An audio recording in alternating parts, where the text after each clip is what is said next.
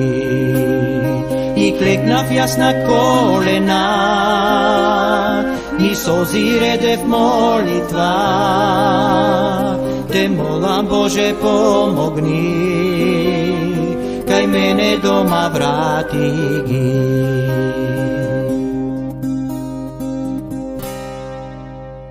Тогаш како одедна, тагата ми загина, моите пак се вратија, и таков ме засака. Колку, Боже, голем си, семејство ми поврати, радоста се врати пак, фала ти за секогаш. Колку, Боже, голем си, семејство ми поврати, радоста се врати пак, фала ти за секогаш.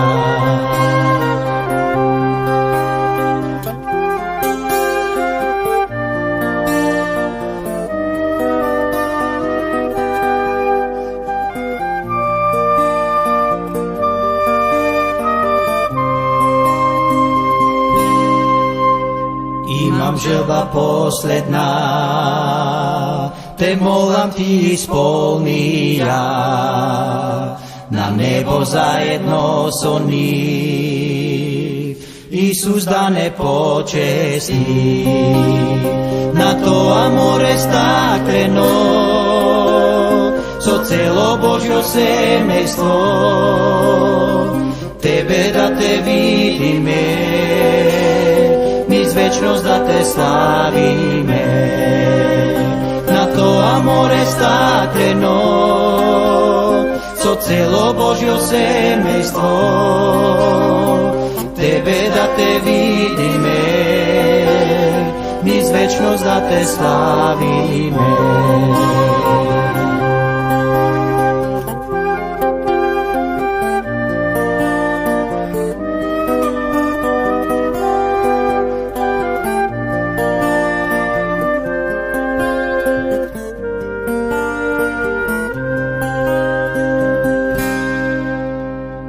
Мојот живот, Боже мој, ти го давам да е Твој. Јас те молам, земај го, од корен ти промени го. Еве ни повторно назад во нашата емисија, почитувани гледачи. Сакам да ве поздравам сите вас кои во меѓувреме се вклучивте и ја следите во живо утринската програма на Адвентистичкото радио Глас на надежта од Кавадарци.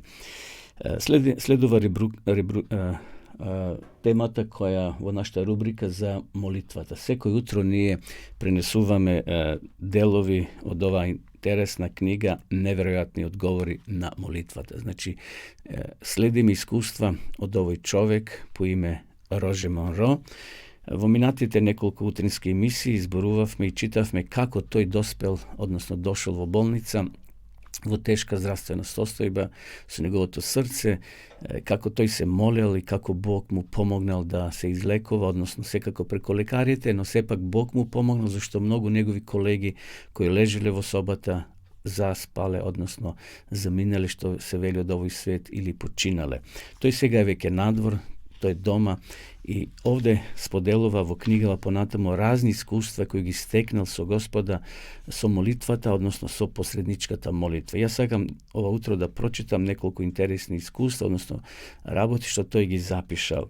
Растењето во милоста и познавањето на Бога. Пред да ги разгледам чинителите што ја придвижуваат силата на посредничката молитва, чувствувам дека е потребно да ги спомнам бројните искуства со кои Бог ме подготви со своето посредување да им бидам благослов на другите. Значи, сега тој ќе ги опишува во наредните поглавја во оваа книга разни чудни искуства, можеби неверојатни за нас, но тој ги доживел, ете ги пренел и во оваа книга, што се вика неверојатни одговори на молитва. Апостол Петар во своето второ послание до христијаните во свое време, не губејќи време во изразувањето желби за се најдобро во нивниот христијански пат, обратува внимание на фактот дека божествените благослови можат на вистина да се покажат во нивниот живот само ако подобро го познаваат небесниот татко и Исус нашиот Господ. Благодатта и мирот да ви се умножат со познавањето на Бога и Исус Христос. Тој цитира сега овде братот Монро и уште цитати од Библијата, но ради времето јас ќе ги прескокнам, но еве што понатаму тој забележал. Едноставниот текст во списите на Ега Вајт има направено повеќе во моето христијанско искуство отколку што можев да замислам. На последната страница на книгата Големата борба, тоа е книга што пред малку ви ја покажав, почитувани пријатели, пишува: како годините на вечноста поминуваат, ќе донесуваат се побогати и почудесни откритија за Бога и Христа. Со зголемувањето на знаењето ќе расте и нивната љубов, нивната стравопочит и среќа. Колку повеќе луѓето ќе знаат за Бога, се посилно ќе му се восхитуваат на неговиот карактер. Колку повеќе размислував за овие зборови, станував се повозбуден со сознанието како ќе ми биде на обновената земја. Си реков себе си, зошто треба да се чека бесмртноста за да можеме да уживаме во таквиот вид искуство? Зошто во тоа да не уживаме сега? Бидејќи ги запомнив овие за мене важни реченици, почнав секој ден од Господа е бара милоста и потребна за живот на оваа земја, како и тоа оној небесен живот да стане реалност овде и сега. Еве едно од многото искуства што ми го овозможија тоа. Тоа се случи зимно време, поточно во јануари. Со денови го проучував библискиот концепт за верата. Писмото споменува голем број на луѓе кои живееле со недоверба во Бога, но исто така открива и дека луѓето со сигурност може да добијат жива вера, развивајќи ја непоколебливо довербата во нашиот небесен татко и силата на неговиот свет дух. Ме охрабри ова реченица на Елена Вајт: но верата ја дава Светиот Дух и таа ќе се развива само тогаш кога ќе се одржува, цитат од Големата борба. Одлучив постојано да му заблагодарувам на Бога, што многу пати во животот со неговиот дух ми дал вера, па побарав тоа да го направи и да го прави понатаму. Тоа значајно утро го проучував текстот за Филип од Дела на апостолите од 8 поглавје, во кој стои дека ангелот му рекол да појде јужно од Ерусалим на пат до Газа. Тамо го видел благајникот на етиопската царица како седи во колата и го чита свитокот од книгата на пророк Исаија. Тогаш Божјиот дух му рекол на Филип: пристапи и прилипи се на таа кола. Резултатот бил крштевање и Библијата вели: кога излего од водата, Духот Господов го зеде Филип. Филип се нашол во Азот, град оддалечен околу 32 километри од местото каде што го сретнал етиопјанецот. Читајќи ја таа животна приказна, си кажав себе си колку тие денови биле возбудливи и кој Божиот дух бил толку блиско до нив. Во останатиот дел од денот размислував за тоа библиско случување. Во тоа време работев како трговец и тој ден во 8 часот навечер имав состанок со референтот за купопродржба на недвижности кој живееше околу 6,5 километри северно од Кастилеја. Нашиот дом беше во Кариерс, околу 11 километри северно од Аркад. За да го избегнам патот кој од раскрсницата води кон исток, возев според упаствата преку покусата патека низ некои селски патишта, преку нив се надевав ке заштедам малку време. Но за среќа не беше така. Изгубив трикратно повеќе време, а поради честите раскрсници некаде сум направил и погрешно свртување. Тоа значеше да застанам на попатните фирми и да се распрашувам за точната насока. Поради тоа задоцнив 1 час. Додека патував така, забележав дека стрелката што го покажува количеството гориво е на 0. Но и покрај тоа сметав дека најдобро ќе биде ако ставам гориво подосна во Кастил. Бевме внесени во разговор за работата и времето брзо минаа. Кога завршив со белешките и со договорот и бев подготвен да тргнам, на мојот часовник стрелките веќе покажуваа полноќ. Во тој момент се сетив дека треба да купам гориво. Референтот за купопродажба на недвижностите, сакајќи да ме поштеди од заобиколниот пат кон Кастел, ме насочи кон патот 39, главниот пат кој ќе ме одведе во Аркад и до куќата. Ме советуваше да возам 3 мили од неговата куќа, па да свртам лево и така ќе влезам на посакуваниот пат 39. Не бев подготвен да тргнам на тој пат, но тој ми кажа дека не можам да сгрешам затоа што на таа делница се наоѓа голем патокас. На излез од зградата ме заплисна студенило. Беше 5 степени под нулата. Се надевам дека имате добар акумулатор, ми рече. Да, господине, еден од најдобрите за возење во зимски услови. Одмамнувајќи му во знак за поздрав си заминав. Поради големиот студ требаше повеќе време за да се загрее кабината и тоа ми го одзеде целото внимание. Патував околу 5 мили, кога наеднаш сите електрични уреди почна да откажуваат. Значи, сета електроника во неговата кола на роже му откажале. -5, температура надвор, а тој се вози. Стрелките за гориво покажуваше дека резерварот е празен. Ме обзеде ужас кога сватив дека поред повеќе од 1 милја минав покрај една фарма, а на повидок немаше ниту друга. Во еден момент се видов себе си во болничкиот кревет со ампутирани прсти на нозете. Всушност, кога имав 17 години, сите прсти на нозете ми смрзнаа. Тоа се случи едно утро во Квебек, кога температурата беше 42 степени под нулата. Поминав 5 месеци во болница, потоа имав низ операции и пресадување на кожата. Дента кога ме отпушта од болницата, хирургот кој ми ги оперираше прстите, излези уверување дека повеќе нема да живеам во овој дел од светот. Сметаше дека моите прсти брзо ќе замрзнат ако се најдам на студ и оти тогаш ке мора да се ампутираат. Во страв извикав: драги Исусе, те молам, помогни ми. Многу пати претходно, кога ненадејно ќе се соочев со неволја, исто така му упатував повик за помош. Исус никогаш не ме изневери. Веднаш ме обзеде голем мир. Во меѓувреме колата се движеше се побавно. Верувам дека разбравте, почитувани гледачи, до сега што прочитавме. Колата му откажала. Немало гориво. Акумулаторот, сета електроника. А колата сепак полека се движела. Тој се помолил на Бога да му помогне. Извини што постапив така панично, иако веќе имам искусено дека никогаш не си ме изневерил, размислувал.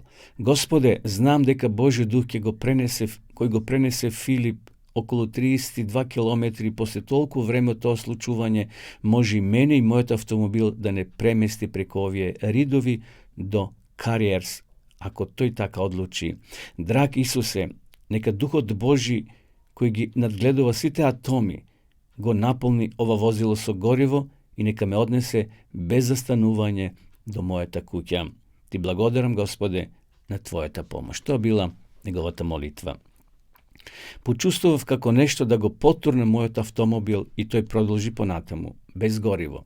Моторот почна да работи, нормално и да влече како никогаш порано. Брзиномерот покажуваше најголема дозволена брзина, а јас ги почувствував своите стапала и педалот за газ, додека возилото јуреше на патот. На брдото Игл Хил се искачив со најголема брзина, иако тоа претходно не ми успеваше без минување на брзината во понизок степен. Го славив Господа и му заблагодарив за неговата сила која чудесно работи. Почнав да ги изговарам стиховите од Псалмот 8. Славете го Господа зашто е благ, зашто е вечна милоста негова, така да велат избавените од Господа, оние што ги откупи од непријателската рака. Нека го слават Господа за неговата милост и за чудата негови заради човечките синови.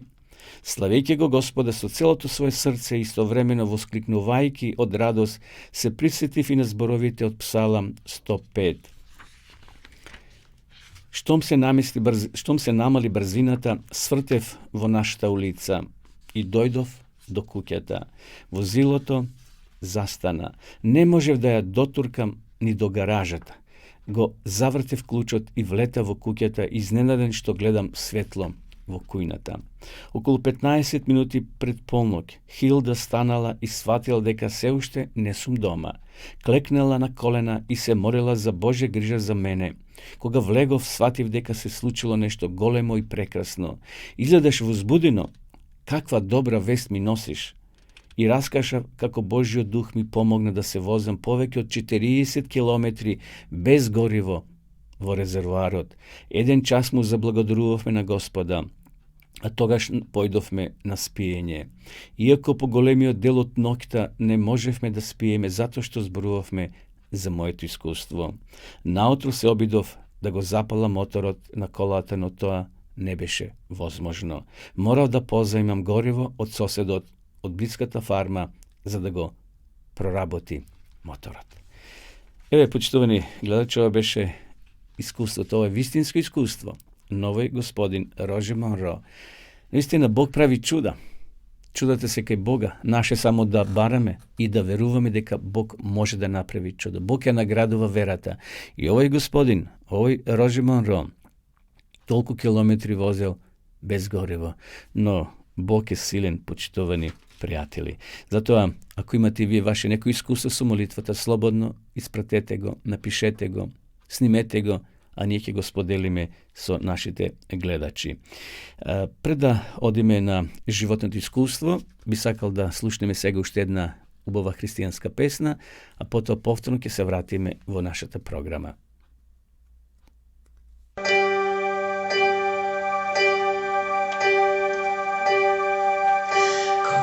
Сум сама кога јад ме мачи, во неволја штом срце замира, на колена во молитва те барам, Господе, да дојдеш крај мене. Ме подигаш на планини разгојам, ме подигаш срцини бранови. Сега знам и нема да се бојам, подигаш крај мене кога си.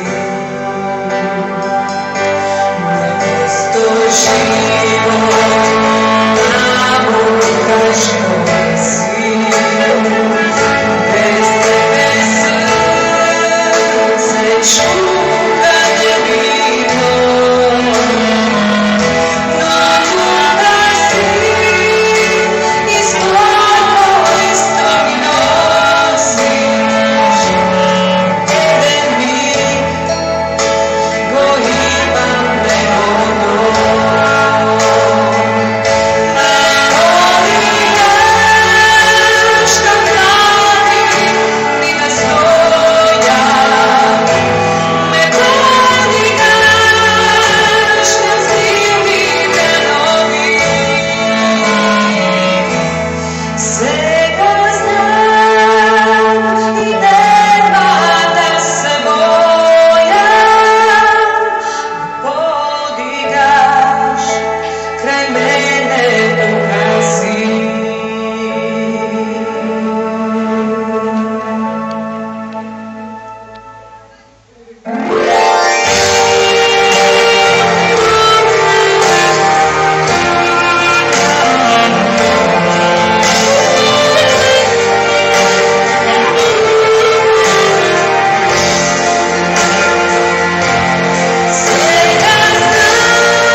Сега знам и нема да се бојам, подигаш крај мене тука си.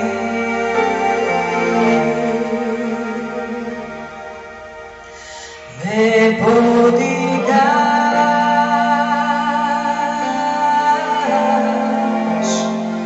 крај мене тука си.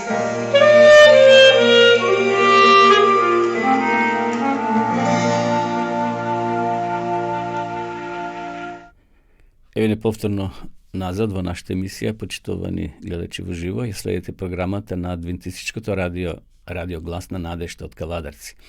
Следува една од поубавите рубрики во нашата програма. Секоја рубрика си има свој значење и тежина, меѓутоа, кога зборуваме за живите, за личните искуства. Во претходните емисии пуштавме снимени искуства на наши гледачи, кои беа и директно овде во нашето студио, меѓутоа ово утро имам едно искуство кое е напишено, всушност тоа искуство на пејачката која предходно ја гледавме сега во песната што ја пееше. Тоа е Сузана од Скопје. Таа своето искуство го сподели пред известно време и е пренесено во едно списание кое се вика Роса. Тоа е женско списание кој излегуваше пред неколку години. Меѓутоа јас ова списание сега го имам овде кај мене и сакам да ви прочитам, да ви го пренесам низиното животно искуство. Верувам ќе ве охрабри кога таа во млади години го прифатила Исуса Христа и сега таа го слави Господа со песни, со молитви, има доста отпеано песни и ние во нашата програма, во некои утрински програми пуштаме од низините песни. Насловот е Чудесен пресврт. Кога бев мала, мојата мајка, Станојка Јордановска, почна да доаѓа во Адвентистичката црква во Скопје. Моето детство беше обоено со црковниот живот, но дењето во црква за мене не беше секогаш пријатно. Поточно долги години мајка ми се бореше со блиски околу доаѓањето на црква. Јас и мојата сестра сето тоа го доживувавме и постојано страдавме. Поради проблемите со кои се соочуваше мојата мајка, по некое време се оддалечи од црквата. Значи, Сузана се оддалечила после некое време од црквата. Затоа и ние престанавме да одиме. И мајката се оддалечила заедно со двете ќерки, односно сестри. Животот си течеше, растев, но посејаните вистини во моето срце почна да го носат својот плод. Тоа се случи во 1991 година. Се борев со мојата одлука да се вратам во Адвентистичката црква и да се крстам. Веќе подолго време размислував за тоа. Имав своја музичка група со која настапував. Мојата активност на музичката сцена почна да се зголемува, но почна да се зголемува и Божето внимание кон мене. Тој постојно се обидуваше да ме поврзе со него, да ме врати во своето семејство на кој му припаѓав уште од моето детство. Знаев за многу библиски вистини, но и понатаму се колебав да ја донесам мојата конечна одлука. Постојано кога ќе се исполнат одредени услови што јас си ги поставав, ќе застанам целосно на Божја страна. Така размислувала Сузана. Но времето поминуваше, а тоа не се случуваше. Потоа добив работа како секретарка во издавачката куќа Република. Сите активности беа поврзани со издавачката дејност која завршуваше во петок и јас имав слободна сабота. По некое време почнав да размислувам. Јас не работам во сабота. Можеби тоа е знак од Бога за да се вратам во црква. Ова мисла ме водеше до следната мисла. Која е целта на мојот живот? Каде ме води овој живот? Потикнат од овие мисли, решив една сабота да дојдам во црква. И покрај тоа што помина толку време, јас препознав многу лица. Песните веќе беа во моето срце, а се потсетив и на библиските вистини што беа изнесувани. Едно од Божите заповеди ми ја скокотеше совеста додека размислував. Мојот тогашен предпоставен постојно ме ставаше во ситуација да лажам за него, велејки ми понекогаш да им зборувам на луѓето што се јавуваа дека тој не е тука, иако всушност тој беше тука. Значи, како секретарка, ќе се јави некој да го побара шефот, а таа ќе каже не е во канцеларија, всушност тој е во канцеларија. Сега совеста почнува да ја возбудува, да ја вознемирува. Библијата вели не сведочи лажно, а тоа е нели 9-та заповед. Морав да решам да застанам на Божја страна и да се крстам. Во тоа време се случи нешто што конечно ме доведе до тоа да донесам конечна одлука да ја променам мојата животна насока, да го послушам Бога и да го следам. Тоа утро додека го возев автомобилот на татко ми, за да стигнам до работното место, забележав дека моторот испушта чудни звуци. Планирав да дојдам до моето работно место, но добив задача која требаше да се изврши во друг дел од градот. Се мислев дали да одам со автомобилот или со автобус. Најпосле решив да одам со нашиот автомобил, со намера подосна во текот на денот да видам што се случува со него. И така тргнав. Додека возев токму на еден од семафорите, моторот престана да работи. Некако го истуркав на страна од патот. Машината беше мртва. Дури ни контактот со клучот не се активираше. Многу пати се обидував, но без успех. Не испушташе никаков звук, ниту даваше сигнал дека може да почне макар да работи. Решив автомобилот да го оставам таму, на страна од патот. Обично, кога нешто ќе се расипе, знаев да го повикам татко ми, кој по работното време доаѓаше и наоѓаше некое решение. Продолжив пеш на работа. Подосна, кога истече работното време, сепак замолив еден мој колега да дојде и да се обиде да ја поправи нашата застава 101, барем да си дојдам до дома. Тој отиде таму и повеќе од еден час гледаше што може да стори. Ја отвори хаубата, проверуваше се во колата, но таа и понатаму стоеше како мртва. Немаше никаков контакт. Што туку си помислив да ја оставам и да си заминам, кога во истиот момент помина еден полицаец и ни кажа дека едното тркало стои само на еден штраф. Погледнавме и навистина останал само еден штраф од 4, кој малку фалеше па да испадне од своето лежиште. Тркалото не се држило на ништо. Тогаш го зашрафивме тркалото и јас решив уште еднаш да се обидам да ја запалам колата. Кога го ставив клучот, го свртев и без никаков проблем, одеднаш се слушна звукот на моторот кој совршено работи. Мојот колега се чудеше и се уште не му беше јасно каква врска има моторот со штрафовите. Тоа навистина беше чудно. Кога стигнав дома, му кажав на татко ми што ми се случи и какви проблеми има со автомобилот. Тогаш ми кажа дека претходниот ден тој го менувал тркалото и не стигнал да ги стегне штрафовите со намера тоа да го стори подоцна. Бидејќи следното утро тој заминуваше на работа доста порано од мене, не ми кажа ништо во врска со тоа. Тогаш му кажав и за чудните звуци што ги испушташе моторот тоа утро, кои никогаш повеќе не се повторија. Сватив дека тој ден Бог ме заштити и сигурно го спаси мојот живот од некоја трагедија. Верувам дека тој интервенираше на чудесен начин за да ме сочува во опасност. Најпосле ја донесов својата одлука и ќе му служам на Бога верно, бидејќи тој се грижи за мојот живот. Нема повеќе да ги кршам неговите заповеди и ќе почнам да ја проучувам Библијата. Благодарен сум на Бога за ово искуство и за сигурноста дека тој бил секогаш со мене. Само чекал јас да одлучам да бидам со него. Затоа решив. Кратко по ова искуство јас не можев повеќе да останам во непријателство со Бога, односно да останам во самото предпријатие во кое работив. Кога претпоставениот ме праша за конкретна причина за моето прекинување на работниот однос, и кога јас му објаснив не сакам повеќе да лажам, затоа што со тоа го кршам Божиот закон, тој не само што беше изненаден од мојата одлука, туку и не можеше повеќе да свати зошто ми е толку тоа важно. Таа година јас решив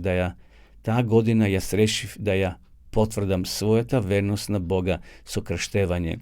Бог стана центар на мојот живот. Сигурен сум дека тој го сочува мојот живот и го исполни своето ветување дека ќе не води и заштитува на сите наши патишта.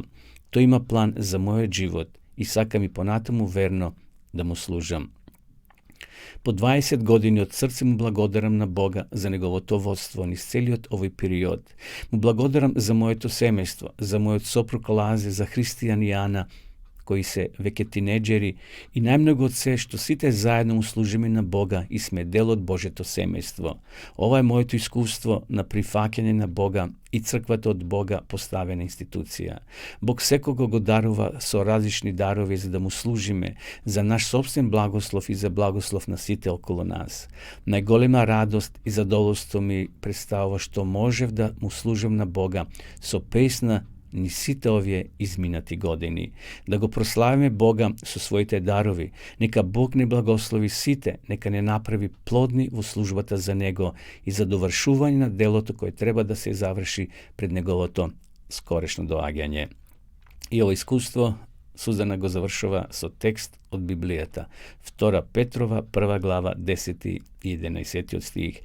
Затоа, браќа, погрижете се уште повеќе да го зацврстите својот позив и избор. Имено ако го правите тоа, никогаш нема да се сопнете, зашто така ќе ви се даде изобилно влегување во вечното царство на нашиот Господ и Спасител Исус Христос. Еве, почитувани гледачи, ова беше искуството на Сузана. Наистина прекрасно искуство кое таа го доживеала. Нешто слично како што читавме во книгата на Роже Монро. Кога неговиот автомобил немал гориво, тој стасал дома, без гориво. Бог направил чудо. Сузан имала проблем со автомобилот. Возела само на еден штраф. Тркалото можел да падне, но Бог го спречил тоа. Едноставно моторот престанал да работи. Кога ги заштрафиле 4 штрафа, моторот проработил. Бог е голем. Бог може да те сочува и тебе и мене. Ако имате и вие ваши искуства, почитувани гледачи, слободно напишете ги, испратете ги, а ние ќе ги пренесеме до нашите гледачи. Поминуваме сега на здравата храна, односно на рецепти или порака за нашето здравје. Овутро сакам да споделам еден краток текст кој носи наслов неумерното јадење, односно зависност. Дали ви се случило понекогаш, почитувани пријатели, толку да се најадете што ќе ве заболи и стомакот, односно желудникот, и не може да спиете и ви треба да прошетате или нешто да правите, некоја вежба. Еве, овде имаме неколку совети како тоа да го едноставно пребродиме, како да ги одбиеме сите тие сладки јадења и како да не бидеме толку неумерени во јадењето. Кој е тој безимен монструм кој не тера да изедеме цело пакетче колачи пред да стигнеме дома од продавница? Или алчно тајно да јадеме од купот сладолед или колачи додека нашето семејство веќе легнало да спие? Или постојано да велиме од утре сум на диета? Знаете, тоа е наш изговор, од утре ќе почнам да имам диета или ќе јадам помалку и така натаму. Тоа утре постојано се продолжува во некое следно утро. Во англискиот јазик постои израз кој тоа го кажува, тоа е што ќе рече неодолива сила за пријадување. Тоа е во англискиот јазик постои некој посебен збор, а во наш превод значи неодолива сила која не мотивира, која не тера да доживееме пријадување. Неумерено јадење без контрола. Едноставно постојано јадиш и никогаш доста. Во психологијата овој израз е широко распространет термин за пријадување што ја опишува како неодолива сила која те тера или го тера човекот да се земе се поголемо количество на јадење. Да почнеме со дефиниција која вели дека секогаш кога некој јаде без да има потреба од физичка глад или ситост е неумерно пријадување. Ваквото јадење исто така наречено е ждерење и опишено како за зависност од храна. Значи, ждерење или зависност од претерување на јадење храна. Лицата кои страдат од компулсивно пријадување имаат епизоди на неконтролирано јадење или прекомерно јадење во време на притисок или бујно чувство. Они што прекомерно јадат се луѓе чии раце или мисли се движат кон храната и тогаш кога не се гладни. Приједувањето се земање големо количество храна наеднаш, односно јадење до точка на непријатност и јадење и тогаш кога не постои реална глад. Исто така се смета дека луѓето кои страдаат од често приједување, зависност од храна ја користат како начин за да се скријат од своите емоции, да ја исполнат емотивната празнина што ја чувствуваат однатре, емотивните конфликти и да ги надминат дневните стресови проблеми во нивниот живот. Но во тој случај храната не е вистинскиот проблем на оној што се прејадува. Се смета дека таа е негов обид за решавање на оние проблеми што го оптеретуваат. Како додаток на ова, оние што неуморно јадат, често се чувствуваат депресивно или збунето околу своите навики во јадењето. Често пати тоа се луѓе кои не се свесни за вистинските причини зошто премногу јадат. Тие често мислат дека јадат бидејќи се гладни или можеби велат постојано имам чувство дека сум гладен. Впрочем, нивното однесување не е водено од реално физичко чувство на изгладнет стомак. Психолозите сметаат дека таквото однесување има своја друга заднина, начесто некоја емотивна празнина. Може би звучи чудно, но исто како што алкохолот потикнува силно чувство одново да се земе алкохол, бидејќи оној што го зема во истиот миг кај него се јавува некое добро чувство однатре, така и они што се пријадуваат стануваат зависници од храната, сакајќи да се почувствуваат добро однатре. И еве сега некои физички компликации кои може да се случат ако човекот често пати се прејадува. Неодоливата сила за прејадување е мощна сериозна зависност и влие и на физичкото и на менталното здравје.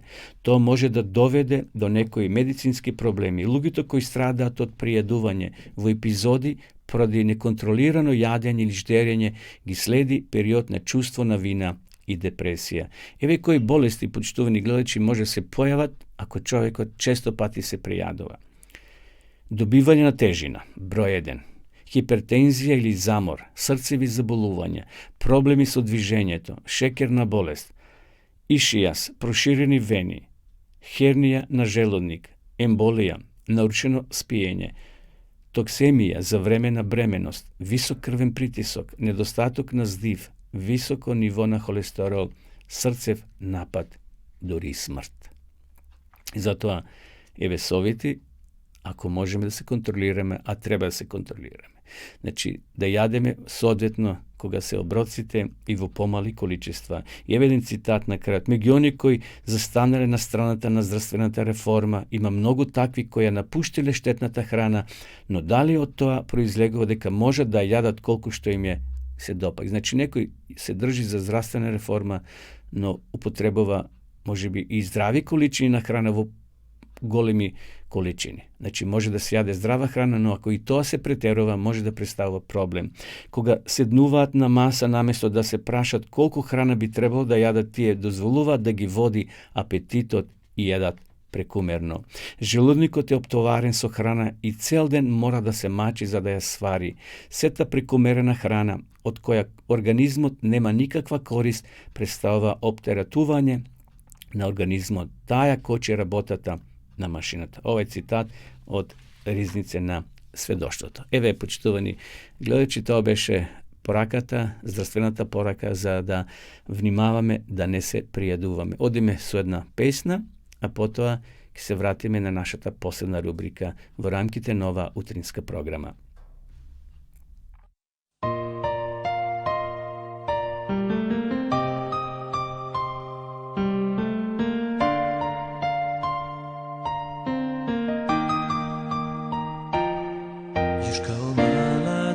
Sanjali smo mi da dobijemo dar za rođendan, a ni znali nismo da je naš najveći dar već rođen u maloj štalici radi nas.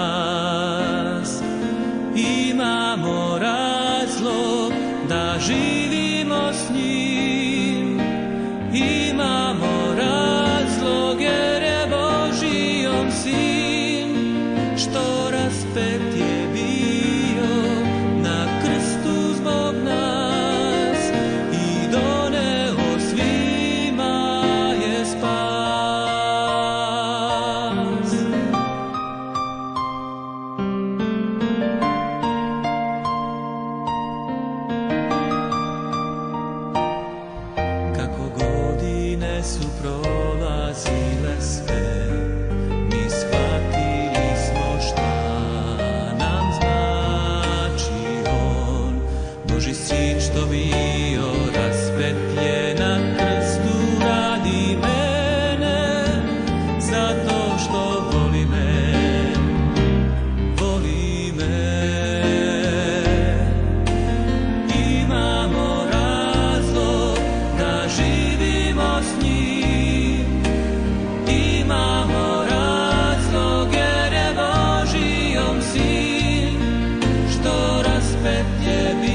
Почитувани гледачи, вие следите утринската програма на Радио Глас на надежта. Секој утре од понеделник до петок во 8 часот и 30 минути. Полека дојдовме до последната рубрика во нашата утринска програма. Зборуваме за исчезнати градови и цивилизации. Сушност, на овој начин сакаме уште еднаш да ја подигнеме свесноста кај сите вас, почитувани гледачи, за вредноста на Библијата, на Светото писмо, како книга над книгите. Значи, сите вие кои сакате да имате Свето писмо, Библија, можете слободно да ја порачате во нашата редакција, а ние ќе ви ја испратиме. Некој од вас веќе порачавте и овие денови ќе ја добиете. Значи, Библијата е книга, Божје писмо упатено до секој од нас. Затоа убаво да секој семејство има Свето писмо во своето семејство, во својот дом. Ово утро ќе прочитам повторно неколку исечоци од книгата Археологијата ја потврдува Библијата од професорот Драго Обрадовиќ. Значи, од ова книга пренесувам интересни факти кои археолозите ги потврдуваат како докази дека оно што го пронашле соодействува со Библијата, односно со Светото писмо. Денеска ќе зборуваме за црниот обелиск. Салманасер III, кој живеел некаде во 858 година до 824 година пред Христа, односно во Старата ера, бил син на Асурбанпала, втори, еден од владетелите кои ги положиле темелите на големата и мокта на Асирската империја. Значи, во Сирија имала голема империја, Асирија како велесила, и едноставно во текот на своето владење од 35 години тој извршил дури 32 војни походи, значи бил доста војно настроен. Во 845 година пред Христа пратил голема војска со 120.000 војници до бреговите на морето на Зајдисунце, тоа е Средоземното море, против здружените државички Сирија и Феникија, кои во сојуз со израелскиот цар Јуј долго му се спротивставувале. И сега овде писателот Драго Обрадовиќ опишува историски факти, меѓутоа тоа го пише во Библијата. Но многу луѓе денеска во тоа не веруваат. Но што се случило? Во текот на вековите археолозите копале, ископувале и пронашле големи пронајдоци со факти. Тоа е докажано дека овие војни сили или ова војна машинерија од 120.000 војници кои ги имал овој цар навистина постоеле и тоа се случило, Библијата тоа го запишала. Коментаторите или објаснувањата на овие сцени се запишени со клинесто писмо во 200 редови. Значи, пронајден еден камен. И овде вели дека овој камен од столб е висок 195 сантиметри и има 5 релефни редови над кои се наоѓа скалест дел обликуван како зигурат. Значи, тој е црниот обелиск кој е пронајден и внатре се опишени токму војните, се оно што се случувало како историја, и денеска археолозите тоа го потврдуваат дека Библијата е веродостојна. Овие коментатори или објаснувањата на овие сцени се запишени со клинасто писмо во 210 редови над, под и меѓу релефите. Вториот ред од релефот на предната страна на обелискот го прикажува израелскиот цар Јуј како клечи пред Салманасера III. Зад него се наоѓа придружба која носи скапоцени дарови како данок на својот врховен господар. Јуј владел во Израел под царот Ахав. Познато е како тој го истребил Аховиот дом затоа што Ахав ја завела вовеле обожавање на Ваал во Израел. Тоа го пишува во втората книга до царевите 9 и 10 глава. Понатаму, овие пронајдоци кои ги пронаша археолозите се вели дека обелискот на кој ова сцена е прикажана со релеф била поставен на плоштадот близу до палатата на Салманасера во Халах, тогашниот главен град на Асирија. Орнатините на древниот град Халах се наоѓа на источниот брег на реката Тигар, недалеко од устието на реката Горни Зап, околу 30 километри јужно од Ниневија. Околу некогашната асирска метропола, која заземала подрачје околу 3,66 квадратни километри, сочувани се остатоци од градските бедеми и внатре меѓу нив орнатени од зигурати, храмови, царски палати и повеќе слоеви куќи за живење, како и градини, овоштарници, па дури и ботаничка и зоолошка градина. Еве, почитувани гледачи, овде ќе престанам со читање. Важно е уште еднаш се потврдува веродостојноста на Библијата. Овде на сликава го имам тој црн обелиск кој е пронеден и со разни надписи, и тие надписи ја покажуваат веродостојноста на Библијата на Светото писмо. Затоа ви препорачувам книгата Библија, Свето писмо, ако немат вашите пријатели и комши, слободно порачете и за нив. Еве, полека дојдовме до крајот на денешна утринска програма, почитувани гледачи. Ми беше задоволство што можевме да се дружиме и ова утро. Бидете одговорни, чувајте си денеска. Ви закажувам нова средба, ако Бог даде живот и здравје, утре наутро во 8 часот и 30 минути, а до тогаш довидување.